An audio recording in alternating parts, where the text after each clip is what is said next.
मेरा नाम आशीष दीक्षित है और आप इंडिया न्यूज का डिजिटल प्लेटफॉर्म देख रहे हैं। अभी बात टीवी एक्ट्रेस वैशाली ठक्कर की। वैशाली ठक्कर का शव उनके घर इंदौर में मिला।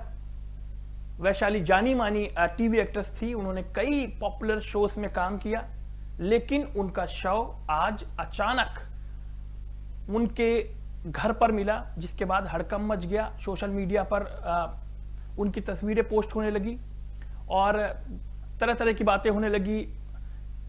ये जानने की कोशिश दर्शक कर रहे हैं कि आखिर टीवी एक्ट्रेस ने ऐसा कदम क्यों उठाया। तो आपको बता दें कि पुलिस ने पूरे मामले की पड़ताल जो अब तक की है, उसमें सामने आया है कि वैशाली का एक पड़ोस में एक लड़का रहता था, राहुल नाम था उसका। वो लगातार वैशाली को परेशान कर रहा था, शादी का दबाव डाल रहा था और जो जहां भी वैशाली की शादी तय होती थी वहां वो उस शादी को तोड़वाने के लिए आगे आ जाता था। वैशाली इन सब चीजों से बहुत परेशान हो चुकी थी। वैशाली की एक शादी टूट चुकी थी, मंगनी भी हो चुकी थी। कोरोना काल की बात करें, एनआरआई लड़का था, लेकिन फिर वो शादी नहीं हो सकी।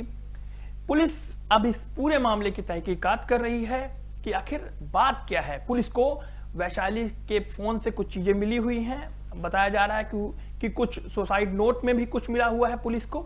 तो अब पुलिस सारे मामले की तफ्तीश कर रही है। लेकिन एक जो एंगल ये सामने आया है कि पड़ोस का लड़का उसे परेशान कर रहा था, उससे प्यार करता था कहा जा रहा है, और वो जहां वैशाली की शादी होती थी उसको तोड़वाने की कोशिश करता था। राहुल नाम का एक लड़का था। तो वैशाली को लेकर सोशल मीडिया पर बहुत सारी चीजें चल रही हैं।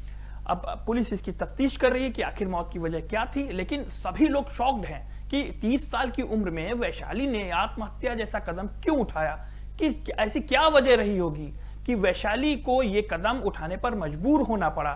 क्योंकि अभी वो, जैसे मैंने आपको बताया कि ससुराल सिमर का उन्होंने शो किया, ये रिश्ता क्या कहलाता शो किया, बिग बॉस में भी वो थोड़े दिन के लिए आई थी। तो ये तो बड़े बड़े शो उनके हाथ में थे। 4-5 साल उन्होंने काम किया टीवी इंडस्ट्री में और फिर इंदौर में कुछ दिनों से रह रही थी। लेकिन ऐसी क्या वजह हो गई कि वैशाली को सुसाइड अटेम्प्ट करना पड़ा। उनके पास सुसाइड नोट मिला है जो वो अपनी डायरी में लिखती थी। तो उसमें एक व्यक्ति का उन्होंने नाम लिखा है कि उस व्यक्ति के द्वारा उसे प्रताड़ित किया जाता था। राहुल जो है वो, उसका प्लाईवुड का बिजनेस है, वो भी उसी मोहल्ले में रहता है जहाँ पे वैशाली रहती थी। और वैशाली का जो है, वैशाली के जो डायरी में जो पॉइंट्स है उसके हिसाब से ऐसा लगता है कि जो राहुल है उसने उसको परेशान किया था और उसके वजह से उसने इतना एक्सट्रीम स्टेप उठाया है।